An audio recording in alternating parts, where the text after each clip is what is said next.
Well, hello everyone. This is a second seminar for the AnalytiXIN Manufacturing Data Assets Research Project, and today's seminar is presented by the University of Notre Dame's project team. With me today is Rick Johnson, who is the manager of the Applied Analytics and Emerging Technologies Lab, Ramandeep Mahia, who is a data scientist, and Matthew Holstein, who is working on this project with us, as well as several PhD students who are working on this project, and of course, the project's principal investigator, Robert Landers. You can ask questions to any of us. You're welcome to ask questions as we are presenting the information, or you can wait until the end of the presentation. Today's seminar consists of two major components. The first one is the MVP kit installation, because Notre Dame has the MVP kit installed on site. And we'll talk a little bit about the timeline and some of the insights that we have gathered from installing this kit and some of the suggestions we have. And the second one is the seminar itself, which is on a very narrow topic of sampling frequencies. We'll talk about why sampling frequencies, the research problem, motivation, and objectives, some of the existing approaches to establishing sampling frequencies for time series data, some of the statistical approaches that are adapted to sampling frequencies evaluation, and we'll talk about methodology and data, and of course, the results that we have obtained. So let's start with MVP kit installation. So we do have it installed. The site evaluation from 9/12 happened on July 5th. Between July 5th and August 2nd, when the kit was installed, we had the non-disclosure agreements paperwork done by the university, and there was some information gathering. There was lots of questions going back and forth between our team, led by Daryl Peterson out of the Engineering Innovations Hub at Notre Dame. So one of the suggestions I can have right away is to have a champion at your site who can answer questions as quickly as possible, because that certainly has streamlined the installation at our site. Then from August 2nd until now, we do not yet have the data from the kit that's installed on our site. And the delay has been with an AWS account creation. So there are some delays because I'm sure if you're from a large organization, you already have an AWS account. Turned out that the AWS account for this project needs to have somewhat of wider permissions than the original one we had. So we do not yet have the data uploaded. So another suggestion is that have AWS account creation start at the same time as you're doing the site evaluation visit, so that by the time the kit is installed, you have that account operational and you can push data out right away. So we don't have the data yet, so today we're working with the secondary data from EMC Squared here in Indianapolis. But some additional insights that we have is that installation process is unique to each site. So if you have a local champion like we had Daryl at Notre Dame, things will go much faster and much smoother, and there will be lots of information requests. I counted probably 7 to 10 at any point in time. So please have someone who can quickly respond to questions. That will help you get the installation done smoothly. Now, there are multiple companies that provide kit components, so the NDA paperwork is not quite straightforward. So have your legal team evaluate that paperwork right away, maybe even before the initial site visit, because it will help you get it completed faster. There is nothing complicated about it, it just takes time. And AWS account has some very specific requirements. So it's our recommendation that you establish a separate account for this project, even if you already have your own AWS account. And as I already said, do it as soon as the site visit is complete. But we do have it installed, and the installation at Notre Dame was relatively standard. We have the Opto 22 starter kit, we have the inductive automation software, we have the Service Link, we get multiple services from AWS, and we have an Energy Insights module from Mega AI. We haven't started working with those yet, so it takes time to get all the components together, but it's relatively standard. We have the Groove module, and this is what it looks like installed at Notre Dame. And we also have two machines that are hooked up to the installation, the Haas mill and the water jet. Our team has felt that it will be the most beneficial to use these two machines, so we're looking forward to the data that we can generate from this installation. So, and now we can move on to sampling frequencies. So the reason why this is the question for the seminar is, well, first of all, we're working with secondary data. But second, sampling frequency is really a fundamental characteristic of time series data. Some people also call it the periodicity. With what frequency do we collect time series data, and with what frequency we evaluate time series data? So the periodicity of this project data is inherently irregular. As you know, when the data being collected by the MVP kit, there are certain sampling intervals, and we will talk about those sampling intervals in a minute, but the data get recorded and pushed out only if there are changes in any of the recorded assets. So if there are no changes, no data being recorded at any particular sampling interval. So sometimes there could be quite long periods of time when no data are being processed, no data are being recorded. So when we start building machine learning modules, we might end up with very irregular intervals. And if for data analysis, the sampling frequency is not as critical, because we can just assume those intervals to be equal, which is arguable but possible, then for prediction modules, we do need regular intervals. So that's a very important question. Now, with respect to data, frequency patterns might differ between machines and data sets, and then smaller intervals sometimes produce more data and require more storage. So it would be very difficult to store very, very large files. So we might want to develop those intervals that are large enough to ensure prediction accuracy and large enough to ensure computational efficiency. So we don't want to have intervals that are too small. So how small is too small? We're going to talk about that throughout today's presentation. So let's talk about the data, as that's really the one thing that we have under our control.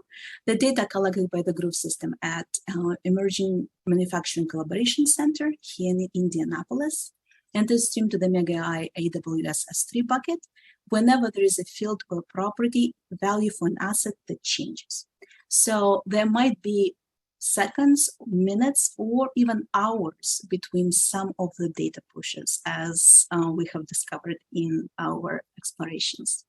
So then the files are streamed to the bucket as Parquet files, and then we get file dumps, not live data. So MEGA-AI pushes the data over, so to the university-owned S3 buckets, and those are relatively regular intervals. So data are not live. But then those files are parsed and processed into monthly CSV and Feather files for future analysis. So we have 4 assets, EMU, Siemens, Air Handling Unit, and Hot Water heater. They have their own names here, and those just the descriptions of the units. The file we're working with today is the Siemens back for the 200 asset. It's actually random. I just picked the first file that looked good to me without paying too much attention at what that file was really about, because I was interested in the sampling frequencies, not the actual relationships between data. So we're working with Siemens back for the 200. So we are looking at the current, voltage, active power, and then we're looking at some ratios of active and apparent power on certain points. And this is what the data are for May of 2022. So we have Siemens pack for the 200 for 1 month, and we have about 5.6 million total observations. Now, some, of course, of that data are nonsensical because, there is no such thing as an average of the time in seconds. But this is what the program really generates. So we have some of the information about what the data look like. So back to the research problem motivation. Once the data are pushed, this is what it looks like. So what we have here, I know you cannot see this very well, but we do have time in seconds. This is an actual live stamp. Then we have an offset in nanoseconds. So there is just some big numbers. Then there is a asset quality is either good or bad. There were only 54 bad observations. And timestamp-wise, they correspond exactly to the good observations. So we have just removed them from the data set. Now, the rest of the data look relatively empty. Now, this data set is not the worst. Some of the data have a lot more missing values. But at any point in time, if there is a record being made, that means that something has changed on one of the assets. So if you take the second line, then we have 3 values that have changed on the assets, 4 values. Then on fourth line, we have a few more changes. So basically, some values change when there is missing data. That means that nothing has changed on that particular asset, or nothing has been recorded as a change for that particular asset. So we do have time variables, and this is actually the point that we are trying to work with today. So we have the time in seconds, and this time in seconds is, of course, processed into a timestamp, depending on the software. But then we have an offset in nanoseconds. And if you notice, some of these intervals are actually quite large. 9 billion nanoseconds, that's actually almost a second. So there are some smaller ones there as well. And so we need a combination of time in seconds and an offset to determine the exact time when this particular event occurred. Well, this offset in nanoseconds provides us with additional information that allows us to manipulate that particular sampling frequency interval and see which one of them is better. So we start with offset just to see what it looks like, and it turns out the offset is actually completely uniformly distributed. If you look at the data, I mean, the frequency is very close to 56, 5700 on each of the possible observations. The good news is that the smallest offset, we're ignoring 0, because obviously 0 means that the exact second there. The smallest offset in nanoseconds is about 1 million nanoseconds, which means it's a millisecond. So that's how we determine the sampling frequency for this particular asset. It's done once every millisecond. There is nothing smaller than a millisecond, which is great news because milliseconds are much easier to work with than anything smaller than that. When it comes to seconds, the story is a little bit different because majority of data come from 2 deltas. So there is, delta is the difference in seconds between the 2 neighboring rows. So more than half of the records are made within the same minute. So this delta between the two rows is 0. Some of them, well, the second half is made with a delta of 1 minute. But then it gets really interesting. So we have a few 2-minute intervals, then 3-minute, 4-minute, 5 and 6. I think these are believable. But then we get to 1 observation each with very, very large intervals. Some of them are as large as 4 hours, and these are, I think, 21 hours. So we don't know what happened, why no recordings were made during this time. It's highly unlikely that no changes were made on the asset. So either machine was down or something else has happened. So obviously these observations are skewing our data a little bit. They're not necessarily affecting the sampling procedure that we're talking about today, but these are observations that are definitely requiring some attention for when we'll be working with real data. So the research objectives here is to develop an understanding of the relationship between the sampling frequencies and some sampling statistics. It's obvious that when data are sampled at such short intervals, a lot of data statistics will be very similar. The question is how similar. The second one is to establish a robust statistical approach to determining that sampling frequency for training and testing data sets for future machine learning models, to avoid oversampling, because we really don't need to be sampling every 1 nanosecond. That's too much, both in terms of the demands on the customer side and in terms of the data being pushed to the cloud. But we do need to maintain high accuracy. Another possibility that we are exploring right now is whether we can extend the results to selecting a sampling interval on the machine level to optimize data collection. As you know, Opto22 Groove allows us to select our own sampling intervals.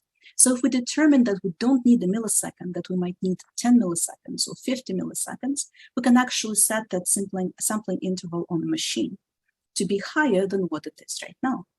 There is another possibility is to make dynamic sampling intervals, but we'll talk about that a little bit later. So the next thing that I want to talk about is existing approaches to establishing sampling frequencies, which in academia is known as literature review. So there isn't actually a whole lot of data on sampling intervals, at least not specifically examining sampling intervals. This idea of sampling frequencies comes quite a bit during, as a sidebar to some of the other research questions that people are trying to solve. So there are two papers that actually discuss the examination of the sampling frequency. The first one is Schuss and colleagues in 2016, where they precisely look at the impact of a sampling interval and the accuracy of estimating the amount of solar energy. They do have a system where they have sampled 30 times per second. And then they created various intervals and evaluated them using percentage difference between major data points. And their suggested sampling interval is 10 minutes. It's not a bad interval, it's just that it's the most applicable to the research that they're doing on solar energy. Now, Abzitol in 2010 also looked at wind and solar resource, and they looked at various intervals from 1 minute to 240. They were looking to flatline as much as possible the signal. That's why they applied the Butterworth filter. But they appear to have used moments such as mean standard deviation variance for comparative purposes. They didn't really explain the statistics that they have used, but their suggested sampling interval was 1 hour. So there are several other papers similar in magnitude and similarly not applicable to what we're doing. So I turned to sampling intervals in machine learning setting. The paper by Diaz and colleagues in 2016 looked at adapting sampling interval of a sensor networks using online reinforcement learning. And they start with 30 plus seconds. So their sampling interval was larger than ours to begin with, but they also asked some of the questions that we will be asking when we monitor energy usage, such as quality, hour of the day, is it the working hour or is it non-working hour, is the weekend. So I think that we'll be using some of the same variables in our approach, so that's why I brought this up. There are a couple of papers by Ahmad and colleagues. I believe these two papers come from the same data set, even though it was not easy to understand. They use the supervised machine learning, and their input data use 30-minute intervals. Again, for their particular purpose and setting, it was fine. It wasn't really applicable to us. Now, the next paper looked at the problem of interval selection for energy efficient heterogeneous precision agriculture measurement units. And the simple sampling interval was too large for our purposes. It was really in days. But they looked at the evaluation approach to variable sampling intervals, which we could actually be using. The next papers are the most recent, actually published just last year. And they were looking at 1 second. The first paper by Stamenevsky and colleagues looked at intervals for 1 second and 10 seconds. But they used the sampling interval comparison in the context of a working model. So they were building predictions, and then they were, of course, looking at the mean absolute error, mean squared error, mean absolute percentage error for model comparison. And they have determined that the 1 second interval had better results than the 10-second interval. Brillinger et al. Looked at energy prediction model for CNC machine with machine learning, which again is something that we will be doing. They did not study sampling intervals explicitly. I just noted that they used 2 milliseconds for their sampling intervals. But then they used decision tree random forest and boosted random forest as the means to build their models. And then Yan et al. In 2021, they used the nonlinear dynamic modeling, and they actually were working on changing the sampling interval by using weights. So basically, they did have very large samples, so it's like 2 or 6 samples per day.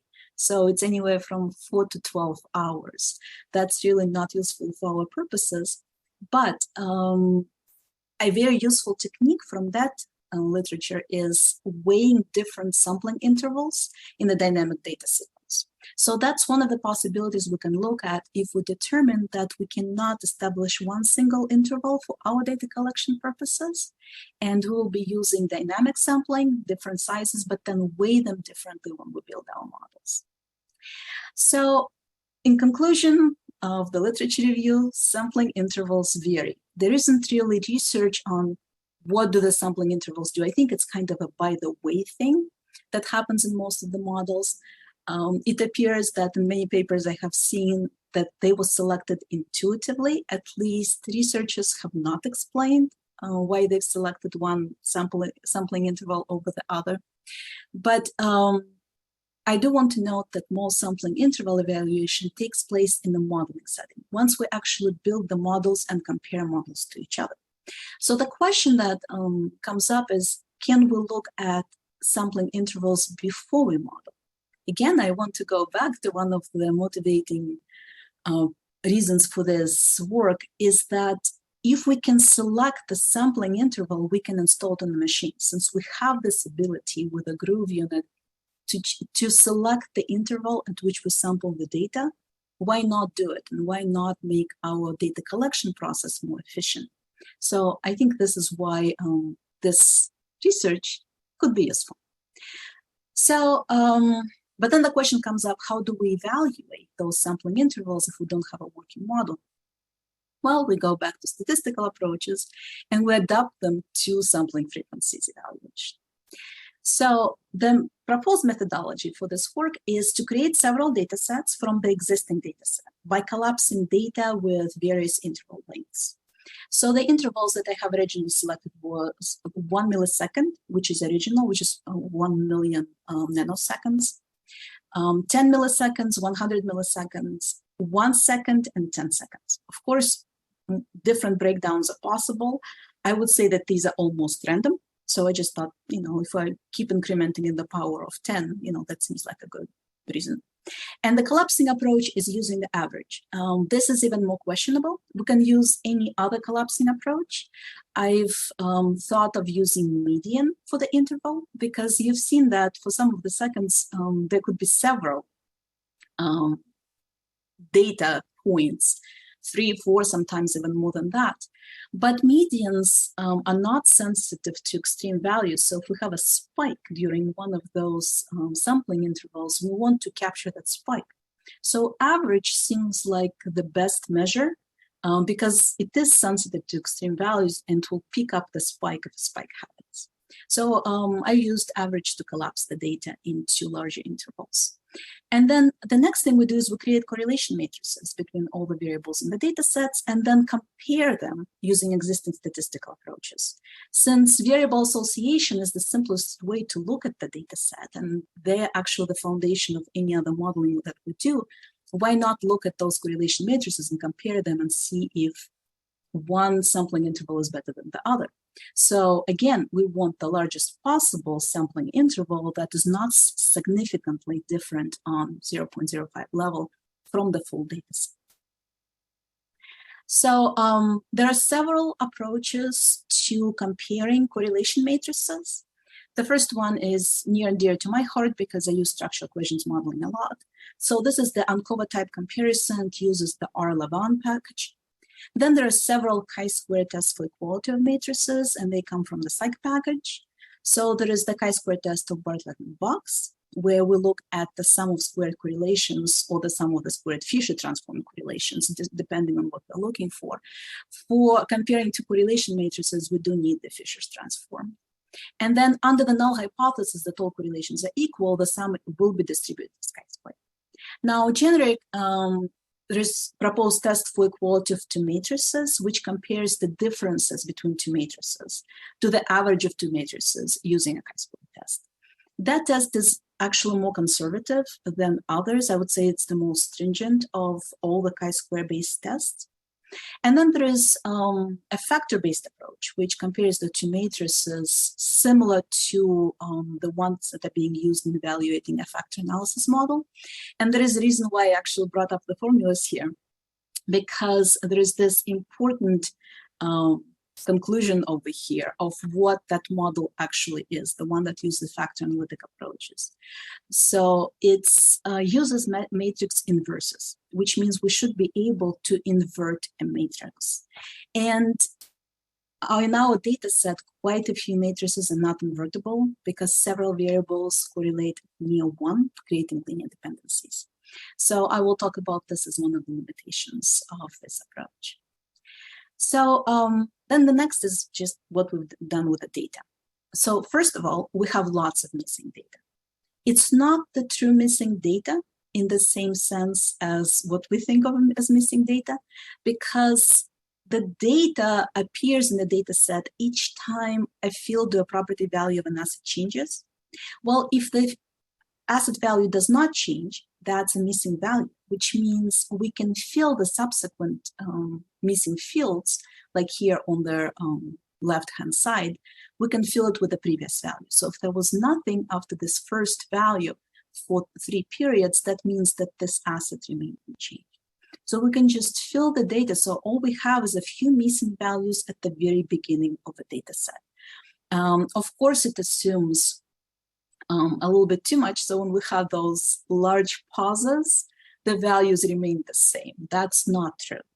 But I think that you have seen that those pauses in the data pushing that were equal to 4 or 7 hours, they only happened once. In the data set of over 5.6 million, those units are trivial. I did not remove them from the data set. The only removal I did was removal of the bad measurements with duplicating timestamp. Everything else remained. So we have actually no missing data in the resulting data set. Next, we process the time variable and we use the offset. So we converted nanoseconds first into milliseconds. And then we use that as a millisecond sampling interval. That becomes the original data set. No other changes were made to it. Then we use that offset to round off. So we rounded milliseconds to 10 milliseconds and then milliseconds to 100 milliseconds. So that is 2 additional data sets. Then we use seconds only. So we had seconds as a separate column. So if you collapse the data to seconds only, it would average the values to all of the different changes that happened during those values. And then another change is we rounded seconds to 10 seconds. So we end up with 5 different data sets. As a check, after all these transformations, we converted the time in the milliseconds to static date time. And turns out that everything functions as supposed to be. Data collection started at midnight on May 1st, and that's what the time showed. So this process didn't have any errors. And I want to show you what all of these collapsing of data does to a variable. Just a random current on second line. We have, in the original data set, we have 5.6 million observations. Average is 38.30699 with certain standard deviation minimum and maximum. With 10 millisecond interval, we are losing about 1.3 million observations. So we did do some collapsing. Average changes, but so does standard deviation minimum maximum remain the same. For 100 millisecond, we lose a total of about 2.3 million. Average changes quite a bit. So see, it goes from 38.3 to 38.79 to 39.89. So the standard deviation change. So it becomes, the mean is larger and the variance goes up, but mean and maximum remains the same. And for 1 second, we have about 2.5 million observations. And for 10-second interval, we have only 252,000. But notice that their moments did not change a whole lot, even as we collapsed to 1 second or 10 seconds.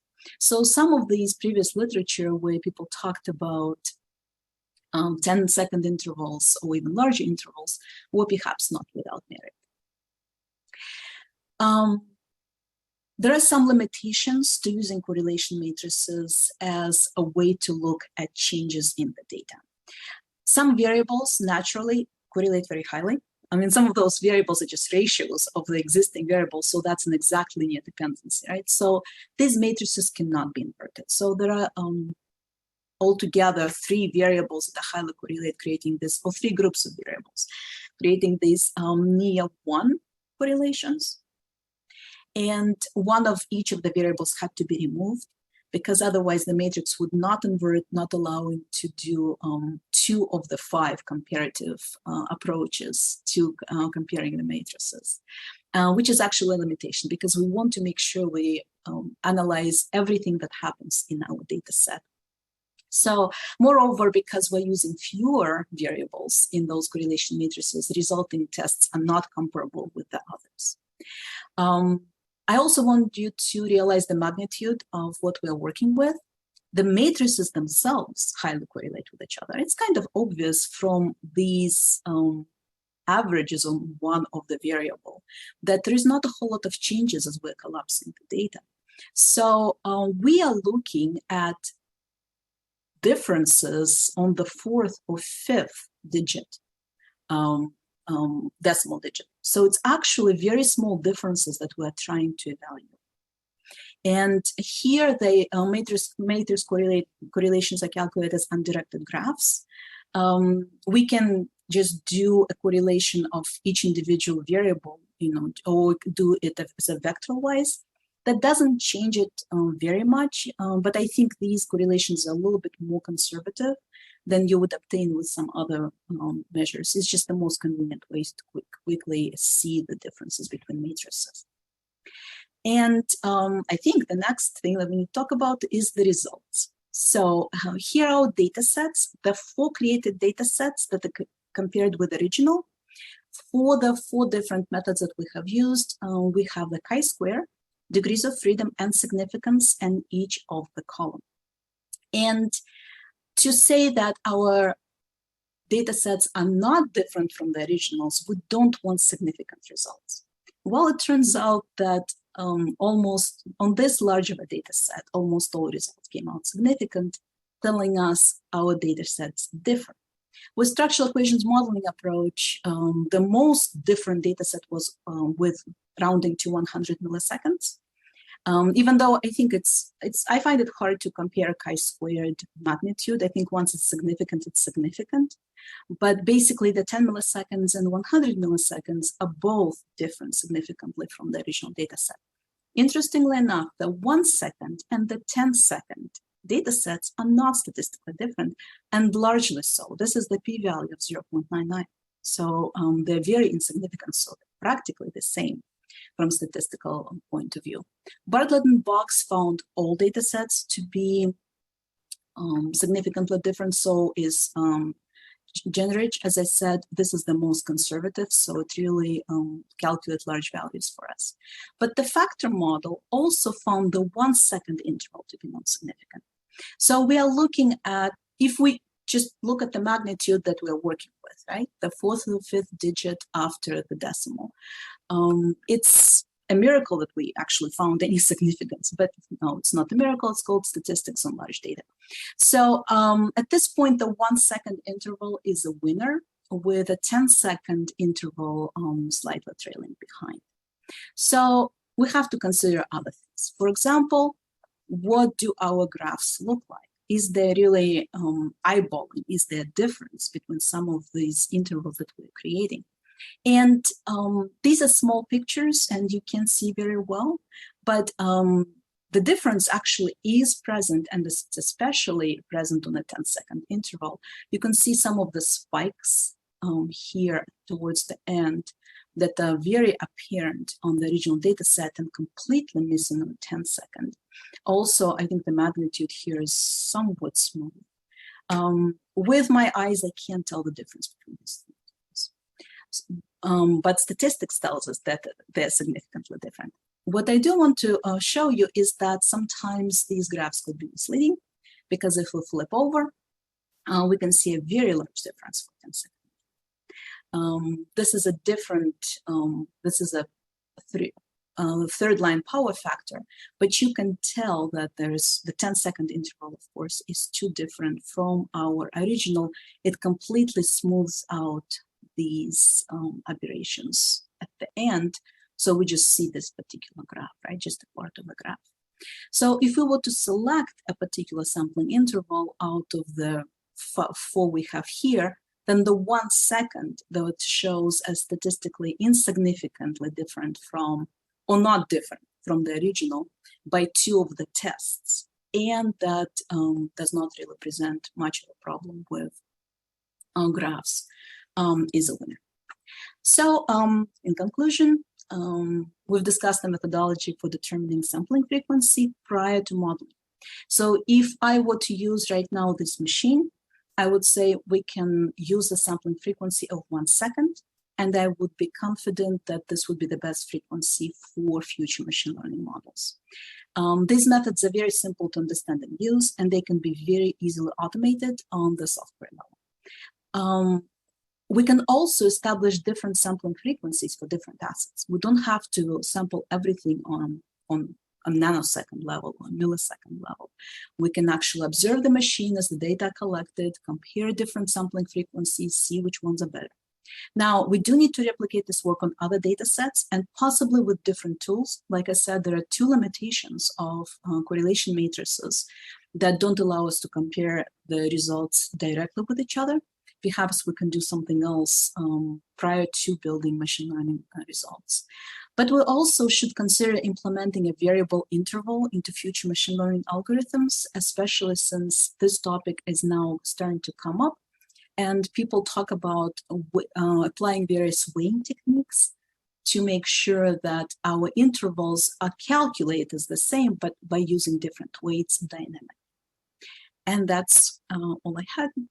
Do you have any questions?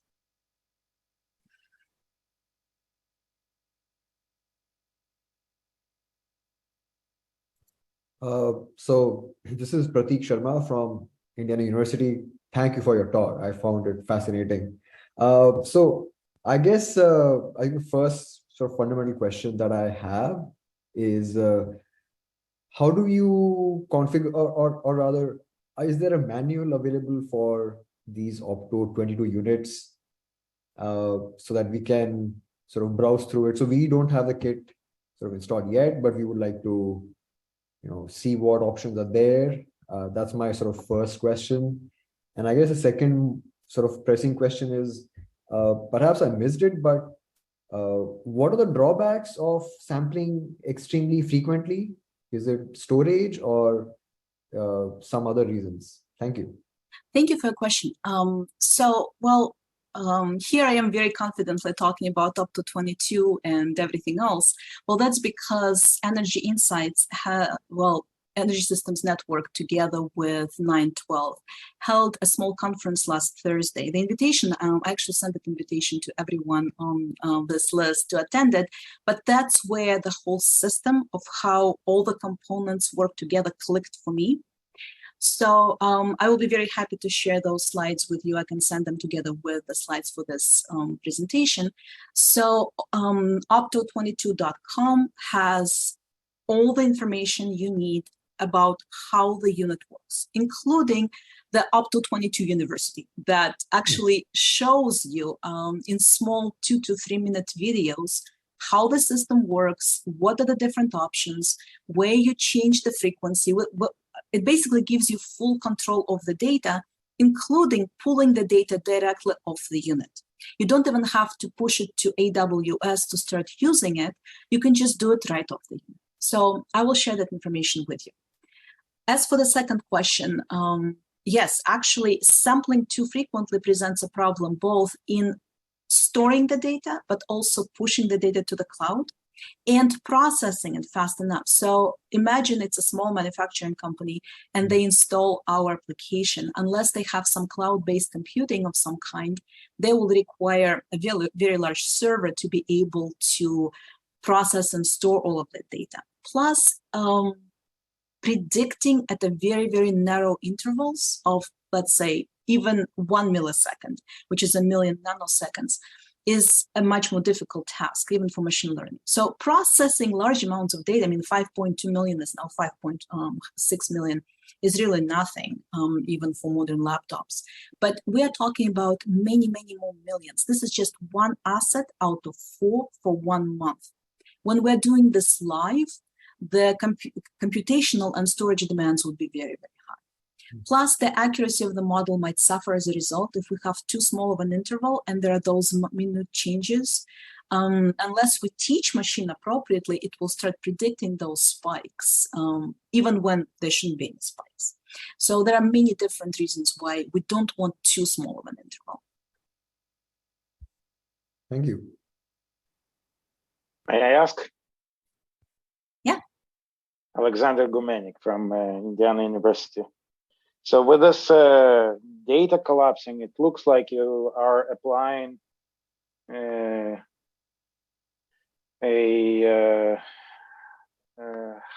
low frequency pass filter of varying location of the filter,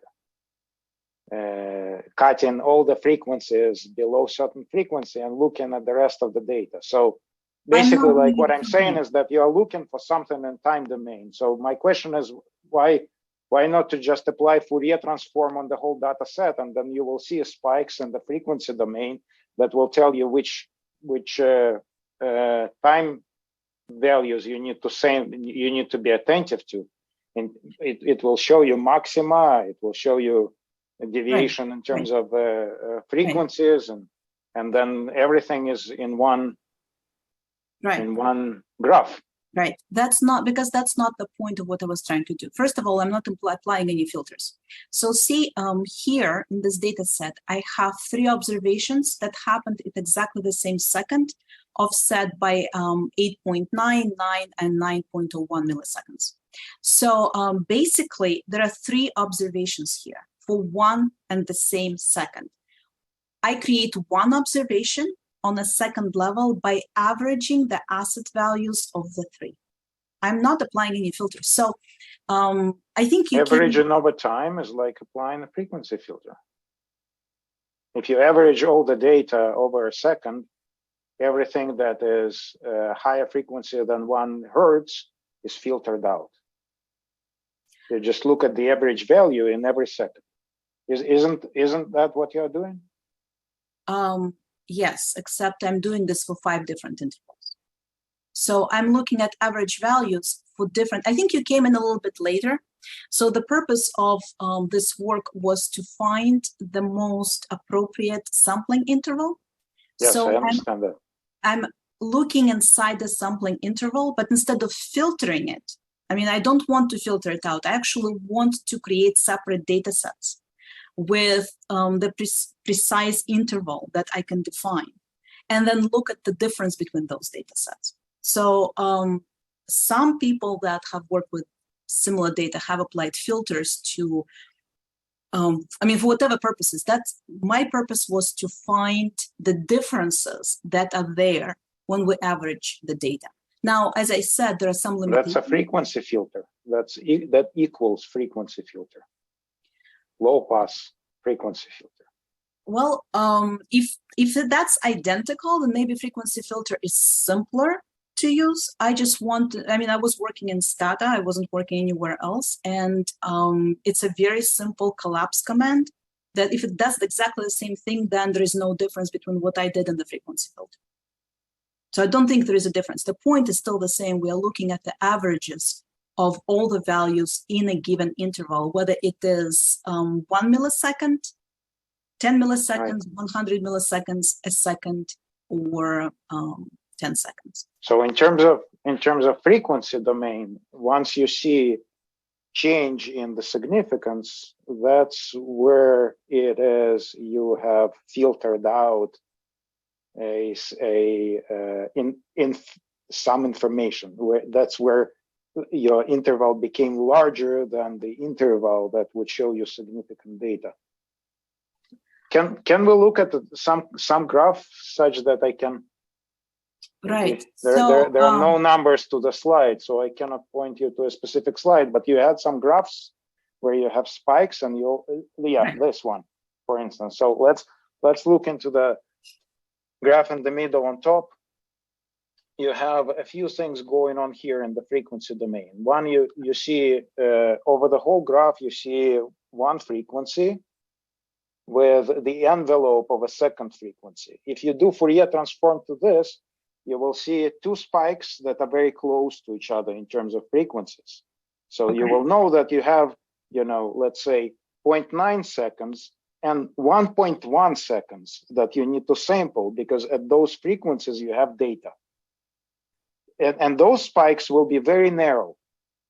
So like just taken randomly and saying, okay, I'm averaging over 1 second and then averaging over 10 seconds, you will see a change, because you will lose those two spikes that are very close to each other, and they fall between every 1 second and every 10 seconds. But you won't be like, it seems to me filtering out like that is somewhat random, because you don't know where exactly, at which exact frequency your significant data is. While if you do Fourier transform to this whole data, it will be very apparent. You will see spikes at exact the time frequencies, even if those time frequencies are not the time frequencies that you are randomly choosing, because the choice of 1 millisecond or 10 milliseconds or 1 second or 10 seconds is somewhat random, right? Right. You're Well, guessing, you are not. That's exactly what I said, that at the very beginning, I've chosen this method randomly. I wasn't doing any transforms, even though I could, because once I started doing transforms, then I'm conforming to the data that I'm working with. I wanted to go with as generic of an approach as possible. And if you look at the results, we're not finding significant difference between 10 milliseconds and 100 milliseconds. So that these two frequencies that you're seeing here, they're not statistically different between any of the sets. We are finding differences at 1 second and 10, I mean, not finding difference between 1 second and 10 seconds. We're finding differences here. So when you transform the data, when you apply the filter, then you're doing something very specific to this particular data set. Looking at random variations and comparing correlations allows you to look broadly at the data. I think you would accomplish the same, but you are not tied to the specific data you're working with right now. That's the difference. Fourier transform is also not data specific. Right. Well, none of the transforms are, and none of the filters are data specific. But what I'm saying is that selecting their exact frequencies based on the transform would get you data specific intervals, not a broad set of them to compare to each other. No, that's not what I'm saying. What I'm saying is that you're trying to represent the data, any data, in terms of frequencies.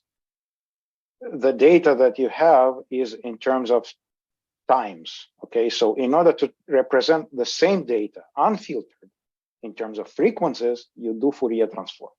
And then you have the data in the form that you want to look at it. Once you have the data in the form that you look at it, it will be very apparent what are the time scales that you need to look at, because you are in the right format of data. Okay. That's before analysis.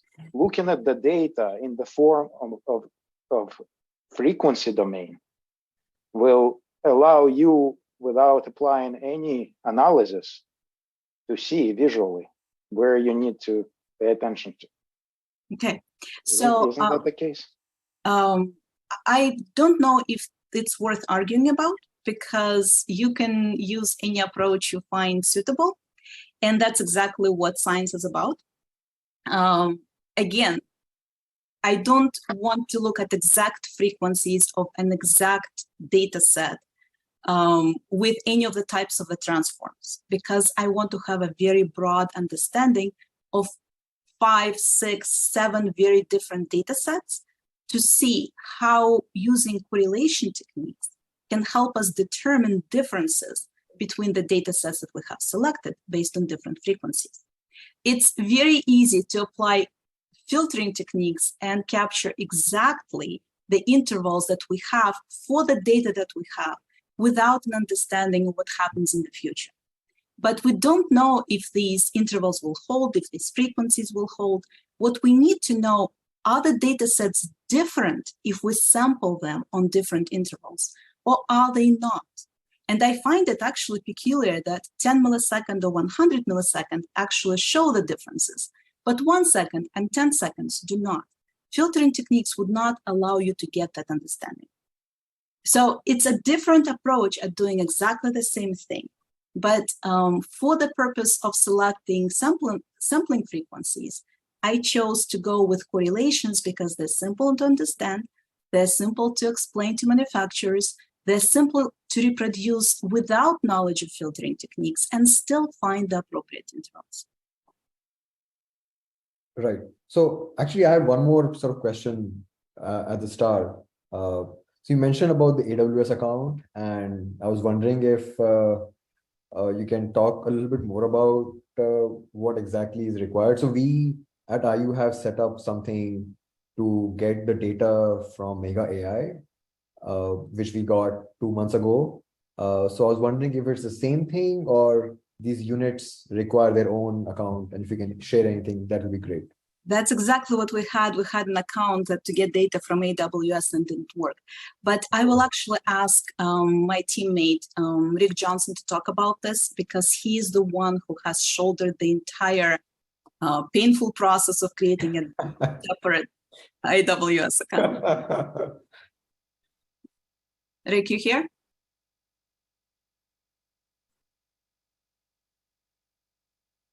He was here earlier. He might have disconnected. Ramandeep, are you here? Yes, I'm I'm here. I can talk about that. So while we also created a AWS account before to get the data from EMC Square, which was from Mega AI, but we also had some specific permissions because an university-owned account, and we also had data from all different buckets already in there. Right. So this project requires permissions for them for the new setup, closer to the admin permissions. So we were not able to get them those permissions with the old account. So we had to set up a new account. So it's like, if you don't have anything else on that account going on apart from the Energy Insights project, then I think you should be good. But if you are using the same AWS account for any other different projects, then you should be looking to create a new account so that you can give those permissions to the Mega AI team so that they can access the account and set up the configuration accordingly. I see.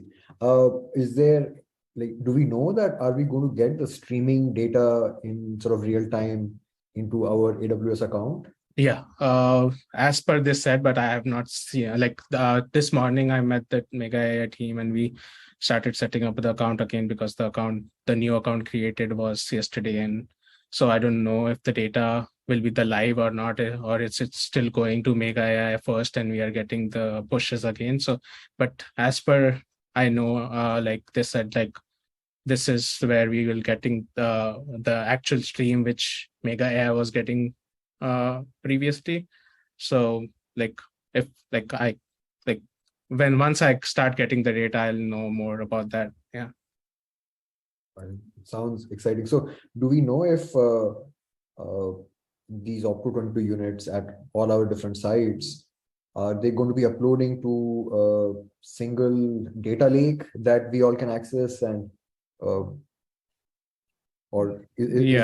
not sure about that. If it's the same procedure you'll have to follow to get the access through Mega AI, because I think that will be the same. Like Mega AI will be getting the streams to themselves as well, and then other universities may ask same setup as we did for EMC Square. I think so. Well, I think every client has their own storage, and to be able to access someone else's data, we need to have the client's permission. So one of the reasons we're not getting EMC Square data live is because we got permission to get the data that was already there, but we're not getting live streams. So I think they're stored in separate buckets, not in the common lake. The lake we will need to create as part of this project, and I think it's going to be at a later time. I see. Okay. Wow. Good to know. Thank you for the extremely helpful and informative answer about the AWS things. I think that's something to keep in mind for us. Yeah, for us, it almost took about 2 weeks to get the new account set up. So everything got delayed. Otherwise, we would have started getting the data much earlier if we knew that they need these kind of user permissions with the account. is there some way you can share what permissions are needed? Like, is it some IAM role, etc., so that we can get sort of ahead of this, if possible? Like I have that information with me, but I don't know if I'm like good to share it because it's shared to me from Mega AI, so I can ask them or we can get in Okay. touch later with them in the loop, and then maybe I can share that with you. All right. Yeah. Yeah. Sounds good. Thanks. Thank you. Any other questions? Well, if not, thank you very much for being here. We've actually been going for almost an hour with this. We are looking very much forward to the presentation by IU in a week. It will be hosted also at the same Zoom account and will also be recorded and put on YouTube. So after this video processes, I will send a link to everyone who hasn't seen it, along with slides and some information that I have obtained from Opto22 and some other vendors that were at that conference on Thursday, so I will share that with you as well. So thanks a lot for being here, and thank you very much for your questions and very interesting discussion, Alexander. That was a lot of fun. I will see you next week. Thank you, Valia. Thanks, Valia. See you all next week.